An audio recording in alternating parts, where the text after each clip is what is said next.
সমবেত প্রাণপ্রিয় তৌহিদি জনতা, বিভিন্ন স্তরের ধর্মপ্রাণ মুসলমান ভাই ও বন্ধুগণ, ছাত্র বন্ধুগণ এবং প্রিয় এলাকাবাসী, আল্লাহ পাক রব্বুল আলামিনের শুকরিয়া আদায় করি। আল্লাহর দ্বীনের কথা বলার অপরাধে, আল্লাহর দ্বীনের বিজয়ের ঝান্ডা এবং কেতন উড্ডীন করার প্রত্যয় ব্যক্ত করার অপরাধে, আল্লাহর জমিনে আল্লাহর দ্বীন প্রতিষ্ঠার আন্দোলনের অপরাধে আমরা অনেক ভাই কারারুদ্ধ হয়েছিলাম। পর্যায়ক্রমে সকলেই আলহামদুলিল্লাহ জিন্দানখানার লৌহ প্রাচীর ভেদ করে মুক্ত জীবনে ফিরে এসেছেন। সর্বশেষ আজ আমার মুক্তির মধ্য দিয়ে 2021 সালে হেফাজতে ইসলাম বাংলাদেশ এবং এদেশের আলেম সমাজের উপর ইতিহাসের অন্যতম এক গভীর ষড়যন্ত্র এবং চক্রান্ত নির্যাতনের যে স্টিম রোলার পরিচালনা করা হয়েছিল, তার আজকে একটি প্রাথমিক অধ্যায়ের পরিসমাপ্তি ঘটল।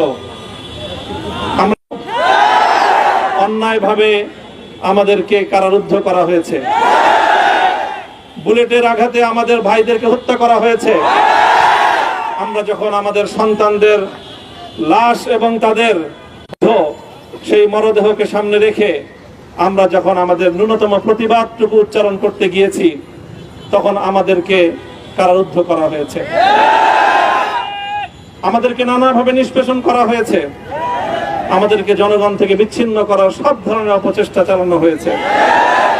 আমি আজ এই মুহূর্তে আমার এই মুক্তি উপলক্ষে আমি বলতে চাই, আমাদের উপর জুলুম করা হয়েছে, এটাকে আমরা সহ্য করে নিলাম। আমাদের ভাইদেরকে হত্যা করা হয়েছে, সেটাও সহ্য করে নিলাম। আমরা আমার সন্তানের লাশ কাঁধে তুলে নিয়েছি, সেটাকেও আমি হাসি মুখে বরণ করে নিলাম।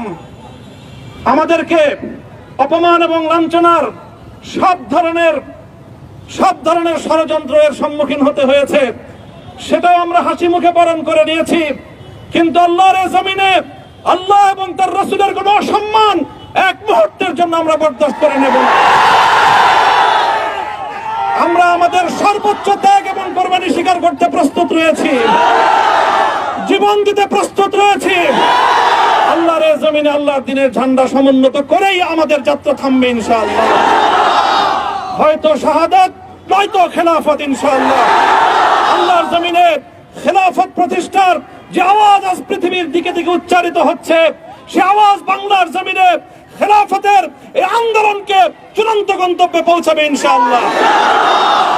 আমি বাংলাদেশের আলেম সমাজ, হেফাজতে ইসলাম বাংলাদেশ সহ বাংলাদেশ খেলাফত মজলিস সহ সকল ভ্রাতৃপ্রতিম সংগঠন, সকল ধর্মপ্রাণ, ইসলামপন্থী বিভিন্ন ছোটখাটো মতভেদ, মতবিরোধ, মত পার্থক্যের ঊর্ধ্বে উঠে যারা এলায়ে কালিমাতুল্লাহর এই এক বাণীতে বিশ্বাসী, আল্লাহর জমিনে আল্লাহর দ্বীন কায়েম করতে চাই, আমাদের তাআলাউ ইলা কালিমাতিন সাওয়াইন বাইনানা ওয়া বাইনাকুম, এই এক মন্ত্রে উজ্জীবিত হয়ে আল্লাহর দ্বীনের ঝান্ডা সমুন্নত করবার এই আন্দোলন এবং সংগ্রামে আমি নিজেকে উৎসর্গ করার ঘোষণা করছি।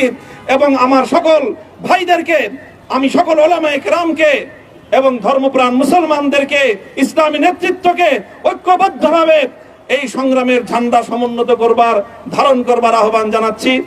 এবং আপনাদের সকলকে আবার শুকরিয়া জ্ঞাপন করছি যে আজকে আপনারা এভাবে আমাকে উৎসাহিত করেছেন, উজ্জীবিত করেছেন। আল্লাহ পাক আপনাদের সকলকে উত্তম বিনিময় দান করুন।